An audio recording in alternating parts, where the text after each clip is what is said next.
Hi Harbs! Thank you for agreeing to my interview. Feel free to speak in any language that you are at comfortable with. Let's start with the first question. What type of lifestyle do you have at present? And why did you choose this kind of lifestyle? I've been doing out lifestyle recently.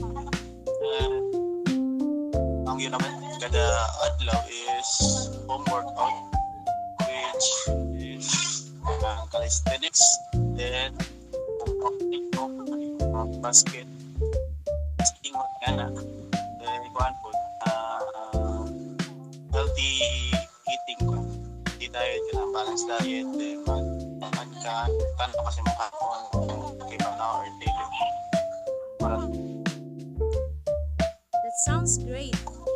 Can you tell us about the turning point that made you realize the importance of engaging in physical activity and what keeps you motivated? So, importante kayo na yan, pa-engage sa physical activity. Tapos, natabang yun nato, dili lang sa ato ang palawas, kundi sa ato ang pang-napo. So, motivating factors nga nato lang mo engage ani is kakuan lang sa social media na grabe ilang mabitaw vlogs dapat na day 1 until the day then sakto kung kuan kahapon ang talent ito kahapon push o skills basket sa kuan po sa endurance. That's very inspiring.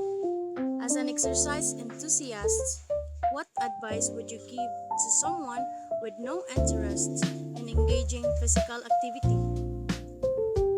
So, wala mga advice na ikatangkad nito is importante kayo physical activity para na isip na tabi-tabi.